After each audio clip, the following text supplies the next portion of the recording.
어제 코스피를 9천 가까이 끌어올린 게 반도체였어요. 그런데 바로 오늘 코스피를 519포인트나 무너뜨린 것도 똑같은 반도체였습니다. 하루 만에 천국과 지옥을 오간 거예요. 어제 8,930까지 솟구쳤던 지수가 오늘은 8,411로 주저앉았어요. 마이너스 5.81%, 단 하루 만에 519포인트가 허공으로 증발했습니다. 그런데 여기서 진짜 안 맞아떨어지는 게 하나 있어요. 어제 우리를 9천까지 살려준 바로 그 호재가 어떻게 다음날 칼이 돼서 내 계좌를 찌른 걸까요?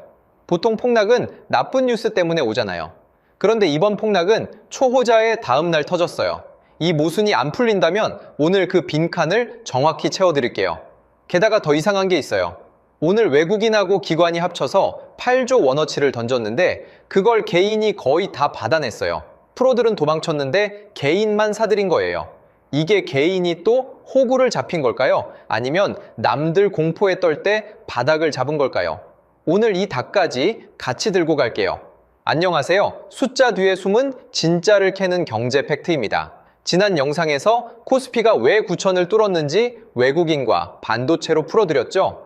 오늘은 그 잔치가 왜 하루 만에 무너졌는지, 그리고 이게 진짜 끝인지 아니면 잠깐 쉬어가는 건지 그 물길을 차분히 따라가 볼게요.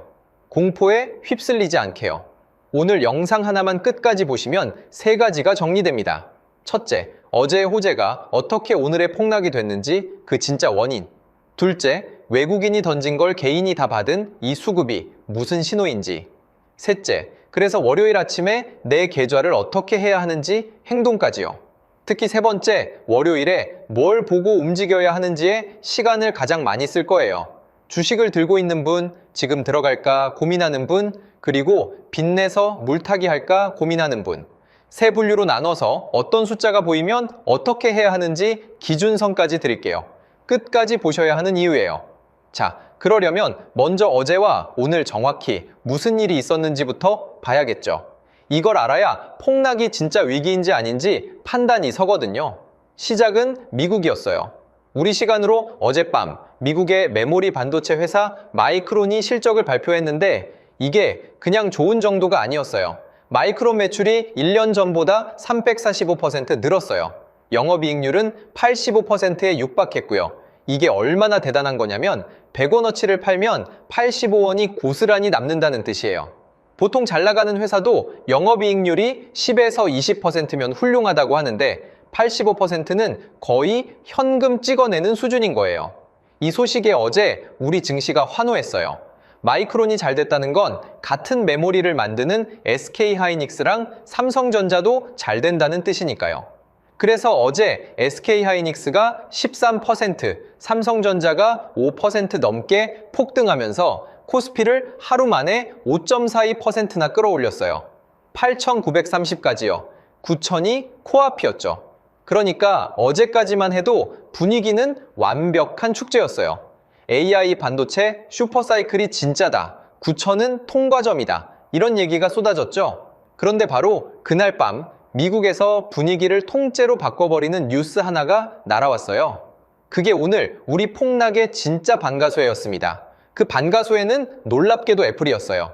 애플이 맥북이랑 아이패드 가격을 최대 25%나 올린다고 발표한 거예요.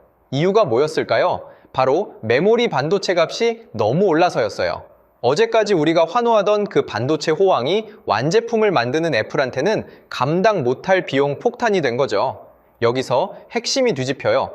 반도체 값이 오르는 건 SK하이닉스, 삼성한테는 분명 호재예요. 그런데 그 비싼 반도체를 사다 쓰는 애플, 마이크로소프트, 아마존 같은 빅테크한테는 악재인 거예요. 같은 사실 하나가 누구한테는 약이고 누구한테는 독인 거죠. 어제 약이었던 게 오늘 독으로 읽힌 겁니다. 그래서 어젯밤 미국 시장에서 애플 주가가 6% 넘게 빠졌어요. 마이크로소프트, 아마존, 메타, 엔비디아까지 큰 기술주들이 줄줄이 하락했고요. 반도체가 너무 비싸지니까 그걸 사쓰는 회사들이 힘들어진다. 이 공포가 퍼진 거예요. 호황이 과열로, 과열이 부메랑으로 바뀌는 순간이었죠. 풀어서 말하면 이래요.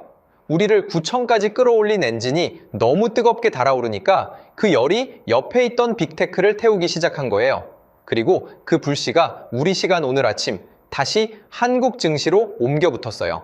어제 가장 많이 올랐던 SK하이닉스가 오늘 가장 많이 빠지는 종목이 됐습니다. 실제로 오늘 SK하이닉스는 8.36%, 삼성전자는 5.3% 빠졌어요. 어제 13%, 5% 오른 걸 거의 그대로 토해낸 거예요. 코스피 시가총액 1위, 2위가 동시에 무너지니까 지수 전체가 5.81% 폭락한 거죠. 어제의 주인공이 오늘의 범인이 된 그런 하루였어요. 여기에 두 가지가 기름을 부었어요. 하나는 중동이에요. 호르무즈 해협에서 화물선이 피격당하는 사건이 터지면서 잠잠하던 전쟁 불안이 다시 살아났어요. 또 하나는 환율이에요. 원달러 환율이 1,547원까지 올랐어요. 환율이 높으면 외국인 입장에선 한국 주식이 더 불안해 보여서 팔고 나가기 쉬워지거든요. 자, 그럼 여기서 아까 콜드 오픈에서 던진 질문으로 돌아가 볼게요. 표면만 보면 오늘 폭락의 범인은 외국인이에요. 외국인이 오늘 코스피에서 4조 6천억 원어치를 순매도했거든요. 기관도 3조 7천억을 팔았고요. 둘이 합치면 8조가 넘어요. 이 매도 폭탄이 지수를 끌어내린 거예요. 그런데 여기서 한 발 더 들어가면 잘 안 알려진 진짜 그림이 보여요. 그 8조를 누가 다 받아냈을까요? 바로 개인이에요. 개인이 오늘 8조 원 넘게 순매수했어요. 외국인하고 기관이 던진 물량을 개인이 거의 그대로 다 받아낸 거예요. 여기서 해석이 갈립니다. 한쪽 시각은 이래요. 개인이 또 물렸다. 프로인 외국인이 빠져나가는데 정보 없는 개미만 받아주다가 더 큰 손실을 본다는 거죠. 실제로 과거 폭락장에서 개인이 먼저 들어갔다가 더 깊은 하락을 맞은 적도 많아요. 그래서 이 시각은 개인의 매수를 위험 신호로 봐요. 반대 시각도 분명히 있어요. 어제 폭등할 때 외국인은 차익을 실현하고 나간 거고 오늘 빠지는 건 당이 변동성일 뿐이라는 거예요. 그렇다면 개인은 싸진 우량주를 주워 담은 셈이 되죠. 둘 중 뭐가 맞을지는 아무도 단정 못해요. 저도 단정하지 않습니다. 다만 판단할 기준은 드릴 수 있어요. 그 기준이 바로 아까 짚은 숫자의 정체예요. 오늘 마이너스 5.81%만 보면 세상이 무너진 것 같죠? 그런데 어제 플러스 5.42% 폭등한 걸 같이 봐야 해요. 이틀을 합치면 지수는 거의 제자리예요. 오늘 폭락은 추세가 꺾인 게 아니라 어제 너무 급하게 오른 걸 되돌린 것에 가까워요. 일상으로 번역하면 이래요. 어제 보너스로 540만 원을 받고 좋아했는데 오늘 그중 519만 원을 다시 토해낸 거예요. 기분은 롤러코스터지만 통장 장우는 사실 출발점 근처로 돌아온 거죠. 그래서 하루 낙폭에 놀라기보다 추세 자체가 꺾였는지를 봐야 정확한 판단이 나와요. 그럼 여기서 끝이냐? 아니면 더 빠지냐? 누구도 정확히 못 맞춰요. 그래서 맞히려 하지 말고 양쪽 시나리오를 미리 알아두는 게 훨씬 현실적이에요. 어느 쪽이 와도 당황 안 하니까요. 두 갈래로 정리해 드릴게요. 첫째는 단기 조정으로 끝나는 길, 둘째는 조정이 더 깊어지는 길이에요. 첫 번째, 단기 조정 시나리오예요. 마이크론 실적이 증명했듯이 AI 반도체 수요 자체는 진짜예요. 그렇다면 오늘 폭락은 과열을 시키는 건강한 조정일 수 있어요. 이 경우엔 며칠 출렁이다가 외국인이 다시 사자로 돌아오면서 지수가 회복돼요. 개인이 오늘 받은 게 결과적으로 옳은 선택이 되는 거죠. 이 시나리오가 맞는지 확인하는 신호는 명확해요. 월요일에 외국인 매도가 멈추거나 순매수로 돌아서는지, 그리고 SK하이닉스 같은 대형주가 반등하는지를 보세요. 이 둘이 같이 나타나면 오늘 폭락은 그냥 한 번 쉬어간 거였다는 신호예요. 그때는 공포에 던진 사람이 가장 후회하게 되고요.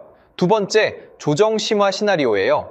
애플의 가격 인상이 신호탄이 돼서 다른 빅테크들도 줄줄이 비용 부담을 호소하면 어떻게 될까요? 그럼 반도체 호황이 오히려 IT 전체를 누른다는 공포가 커지면서 외국인 매도가 며칠 더 이어질 수 있어요. 고환율까지 겹치면 낙폭이 더 깊어질 수도 있고요. 이 시나리오의 신호도 드릴게요. 월요일 이후에도 외국인이 계속 대규모로 팔고 환율이 1,550원 위로 더 오르고 미국에서 빅테크 약세가 이어지는지를 보세요. 이 세 가지가 같이 나타나면 조정이 길어질 수 있다는 신호예요. 그때는 무리하게 들어가지 말고 현금을 쥐고 기다리는 게 맞아요. 두 시나리오 중 뭐가 맞을지는 월요일부터 시장이 직접 답을 줘요. 그러니 우리가 할 일은 예언이 아니에요. 어느 쪽이 와도 내 계좌가 무너지지 않게 미리 위치를 잡아두는 거예요. 당이 파도에 겁먹어서 큰 흐름을 놓치는 게 가장 큰 실수거든요. 이제 그 위치 잡는 법을 드릴게요. 지금부터가 오늘의 진짜 알맹이에요. 세 분류로 나눌게요. 첫째, 주식을 이미 들고 있는 분. 둘째, 지금 들어갈까 고민하는 분. 셋째, 빚내서 물타기를 고민하는 분. 본인 해당 부분만 들으셔도 되는데 다 들으시면 시장 전체가 보이니까 더 좋아요. 하나씩 기준선까지 드릴게요. 먼저 첫 번째, 주식을 이미 들고 있는 분이에요. 오늘 같은 날 가장 위험한 행동은 공포에 질려서 장막판에 다 던지는 거예요. 왜 위험하냐면 아까 봤듯이 오늘 폭락은 어제 폭등의 반납 성격이 크거든요. 추세가 꺾였다는 증거가 아직 없는데 바닥에서 던지면 손실만 확정하는 셈이에요. 그래서 행동 기준서는 이거예요. 첫 단계, 내가 가진 종목이 반도체 같은 핵심 우량주인지 아니면 테마로 급등했던 종목인지부터 나눠요. 둘째 단계, 우량주라면 오늘 하루 낙폭에 던지지 말고 월요일 외국인 수급 신호를 확인하고 판단해요. 셋째 단계, 실적 근거 없이 오른 테마주라면 반등 시 비중을 줄이는 걸 고려해요. 안심 장치도 드릴게요. 이건 무조건 버텨라가 아니에요. 핵심은 내가 가진 게 실적이 받쳐주는 회사냐 아니냐예요. 마이크론 실적이 증명했듯 AI 반도체 수요 자체는 살아있어요. 그러니 우량주를 들고 있다면 하루 공포보다 회사의 실적이라는 펀더멘털을 믿고 판단하는 게 맞아요. 신호 연동도 짚을게요. 만약 월요일에 외국인이 순매수로 돌아서면 오늘 안 던지고 버틴 게 옳은 선택이 돼요. 반대로 외국인이 계속 팔고 환율이 1,550원을 넘으면 그때는 우량주라도 비중을 일부 줄여서 현금을 확보하는 게 안전해요. 던지든 버티든 감이 아니라 이 신호를 보고 결정하세요. 두 번째, 지금 들어갈까 고민하는 분이에요. 오늘 우량주가 8%씩 빠졌으니 싸졌다. 지금이 기회 아니냐 싶으실 거예요. 맞는 생각일 수 있어요. 하지만 한 번에 다 넣는 건 위험해요. 조정 심화 시나리오가 오면 더 싸게 살 기회를 놓치고 물려버리거든요. 그래서 기준선은 분할 매수예요. 들어가고 싶은 금액을 한 번에 넣지 말고 최소 셋으로 쪼개세요. 첫 단계, 지금 3분의 1만 넣어요. 둘째 단계, 월요일 외국인 수급을 보고 매도가 멈추면 3분의 1을 더 넣어요. 셋째 단계, 확실히 반등이 확인되면 나머지를 넣어요. 이러면 어느 시나리오가 와도 버틸 수 있어요. 작동 원리를 설명할게요. 왜 쪼개느냐? 바닥은 아무도 못 맞히기 때문이에요. 한 번에 넣으면 그게 바닥이길 기도하는 도박이 되지만 나눠 넣으면 더 빠져도 평균 단가가 낮아져서 버틸 힘이 생겨요. 예측을 포기하는 대신 어느 쪽이 와도 안 죽는 구조를 만드는 거예요. 안심장치예요? 분할 매수의 진짜 장점은 마음이 편해진다는 거예요. 한 번에 다 넣으면 다음날 빠질 때 잠도 못 자지만 3분의 1만 넣어두면 더 빠져도 오히려 싸게 더 살 기회네 하고 여유가 생겨요. 투자는 결국 끝까지 버티는 사람이 이기는 게임이고 그 버티는 힘이 여기서 나와요. 세 번째, 빚내서 물타기를 고민하는 분이에요. 솔직하게 말씀드릴게요. 오늘 같은 변동성장에서 가장 위험한 위치예요. 내 돈으로 사는 거랑 빚으로 사는 건 출발선이 완전히 달라요. 지난 영상에서 B2가 진짜 뇌관이라고 했던 거 오늘 같은 날 정확히 터질 수 있는 자리거든요. 왜 위험한지 원리를 볼게요. 빚으로 산 주식은 빠지면 반대 매매라는 게 작동해요. 증권사가 정해둔 담보 비율 아래로 주가가 떨어지면 내 동의 없이 강제로 주식을 팔아버리는 거예요. 그것도 가장 싼 가격이에요. 오늘처럼 8%씩 빠지는 날엔 이 반대 매매가 연쇄적으로 터지면서 낙폭을 더 키워요. 그래서 기준선은 명확해요. 빚으로 주식을 살 때 갚아야 할 원리금이나 신용 비중이 내 감당 범위를 넘으면 위험 구간이에요. 첫 단계, 지금 내 신용 미수 비중이 얼마인지 확인해요. 둘째 단계, 변동성이 큰 지금은 추가로 빚내서 물타기 하는 걸 멈춰요. 셋째 단계, 반대 매매 위험이 있다면 먼저 빚부터 줄여요. 안심 장치를 드릴게요. 오늘 같은 날 빚으로 물타기를 참는 것만으로도 여러분은 가장 큰 위험을 피한 거예요. 변동성장에서 살아남는 첫 번째 규칙은 안 죽는 것이거든요. 현금을 쥐고 기다리면 진짜 바닥이 왔을 때 빚 없이도 좋은 가격에 살 기회가 와요. 실탄을 아끼세요. 세 그룹 공통으로 월요일 아침에 딱 세 가지만 체크하세요. 첫째, 외국인이 사는지 파는지. 둘째, 환율이 1,550원 위인지 아래인지. 셋째, SK하이닉스 같은 대형 반도체주가 반등하는지. 이 셋이 다 우호적이면 안심, 다 나쁘면 보수적으로. 이 세 숫자가 월요일의 나침반이에요. 자, 오늘 길었죠? 한 장으로 정리할게요. 오늘 코스피 5.81% 폭락은 나쁜 뉴스가 아니라 어제의 초우제가 과열되면서 생긴 부메랑이었어요. 반도체 값이 너무 올라 애플이 비명을 질렀고 그 불씨가 빅테크를 거쳐 우리 증시로 옮겨 붙은 거죠. 어제의 주인공이 오늘의 범인이 된 하루였어요. 그리고 잊지 마세요.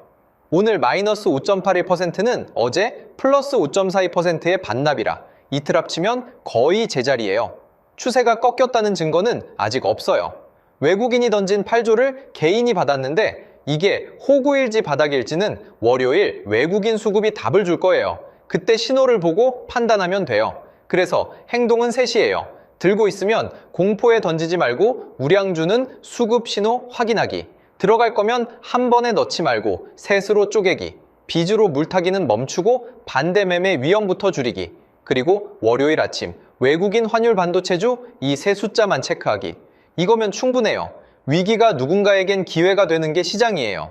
남들이 공포에 휩쓸려 던질 때 여러분은 숫자와 신호를 보고 차분하게 자기 위치를 잡으시면 돼요. 오늘 내용이 도움되셨다면 구독과 좋아요로 응원해주세요. 월요일 장이 열리면 어떤 신호가 켜졌는지 바로 정리해서 다시 찾아올게요. 숫자 뒤에 숨은 진짜를 캐는 경제 팩트였습니다. 고맙습니다.